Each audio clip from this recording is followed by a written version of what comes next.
Welcome back. On to this conversation now. Research has brought to light a phenomenon known as pink tax. Now, evidence shows that certain products designed for women have higher prices than the same products marketed towards men. Informal research conducted by a personal finance platform in July 2023 lends credence to the existence of this term called pink tax. So what's the impact of such levies on consumers? For more on this, I'm joined by financial planner Adele Barnard. Good evening to you, Adele. Thank you very much for joining us here on Newsnight. Now, over the years, I've heard of this term pink tax, and it's not an official tax, but let's explore it and understand what exactly it means. 100%. Good evening, Abby and the viewers. So 100% pink tax is not an actual tax. I think that's the first thing we need to take note of. But we need to make everyone aware, if you are female and you are purchasing certain hygiene products, personal care products, that you are paying a certain premium on that. And if it all adds up at the end of the day. So if I'm a female, I live longer than my male counterparts, I earn less. Globally, females tend to earn 20% less than males. In South Africa, that stat is even higher. And then also, we are also very well known in South Africa for female-headed households. So the pressure adds on, and that is why we need to have this awareness around pink tax, especially with the focus on females. Adele, let's unpack what kind of products are impacted by the so-called pink tax. Are these luxury products? What type of products are we seeing having this significant price difference? 100%. So basically what we're looking at is toiletry products. We're looking at, for example, if we take razors, that's something we can take a look at. Any type of creams. So it comes back from back in the day where lots of marketing was aimed at women. And because we would say, for example, the woman's got purchasing power when she goes through the shops, and especially if it's got the pink color now on it, the marketing, I think it was aimed from that angle. Not specifically luxury products, but that does add as well. You can see from a marketing perspective, but mainly we would look at feminine hygiene products as well. Luckily in 2018, government did alleviate or got rid of that on menstrual products, but all around it's female products as well as on clothing. For example, you can look at a t-shirt, if a male t-shirt versus a female t-shirt, exact same material and cut, for example, and the male one would be slightly cheaper than the female one. Adele, when I'm out shopping, I do compare prices, but I will compare one female product against another female product. I wouldn't necessarily compare a female product against a male product. So it's very interesting that we don't do that. But why are we seeing such a significant increase then on products marketed towards women? 100%. Abby, that is actually the angle, right? Because we are females, we just look at our products and we don't look at the male one, for example. And what we're encouraging is to say, don't just stick to the female one, go buy the male one if it is cheaper, because it all adds up over the end of the day where we can save, and especially in this economy right now.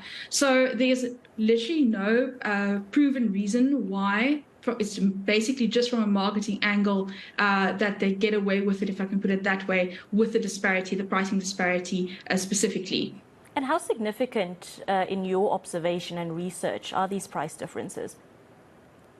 Quite significant. So the study that has been done, especially like I mentioned on razors, so these were done on disposables. So the one that was aimed for male in this research that I've seen, it was about $42.99, and the female one was about $84.99. Now we're talking exact same product, just the color difference, 100%. So it differs, and obviously we also know females. We know we've got. I think if you compare and go look at your partner's, nightstand in terms of creams, etc., we have way more creams and anti-aging things that we would add, and that also adds up to the difference over time. And then also we think of over our lifespan the effect it's got, right? Because this is not a once-off event.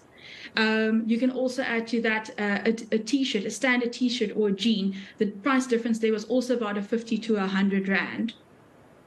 So let's talk a little bit about the impact that this has on the female consumer. I had an interview I think last month about this money stress tracker that gave some of the stats and spoke about, I think it was 4 out of 5 women being extremely stressed when it comes to finances and finances within the home. Let's talk about the financial impact that this has on the female consumer and shopper. 100%. So females already, I think we are less confident. We have seen a massive shift that females are taking charge of their finances. It's not as back in the day where the male was the main breadwinner. That dynamic and shift has come through. But still, generally now in South Africa, the population, the public, we are stressed about our finances. With the interest rates, it's a multiplier effect. Okay, inflation has likely come down. It's the lowest it's been in 2 years, but food is still expensive. Everything is expensive. And if you're the head of the female-headed household, right, that is a lot of stress. Now, over and above that, we add this phenomenon of the pink tax, where you have more expenses than your male counterpart.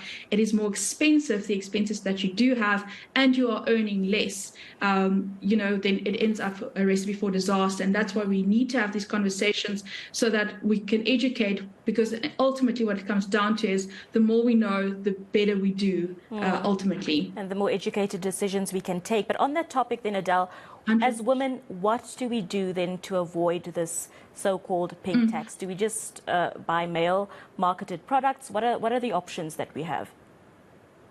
That is definitely one option we can take a look at, because I mean, if the service or the product has the same purpose, why would we pay more for something just based on the color, right?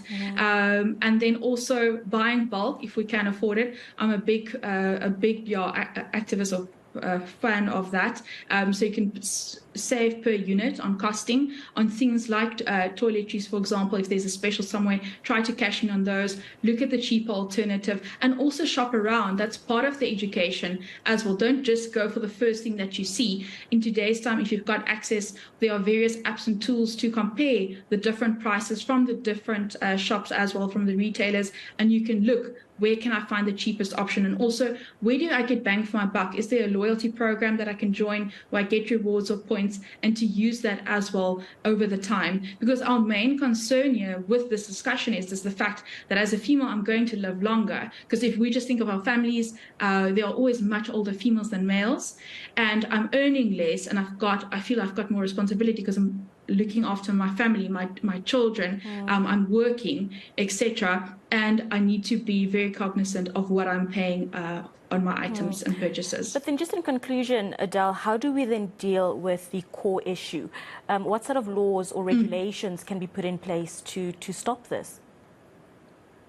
So right now, because it's not an actual tax just yet, there's no specific laws in place, but it's definitely something to go visit and take into with the Consumer Competition Commission, etc., to look into this and see, why is it this way. Indeed. Well, Adele, thank you very much. Very interesting conversation. And I think I will definitely be more mindful now when I go and purchase my toiletries monthly. Thank you very much for your insights and for educating us on this topic. That was Adele Barnard. She is a financial planner, just chatting to us about this interesting phenomenon called pink tax. Have you experienced it when you're out shopping? Let us know on our social media platforms. But moving on now.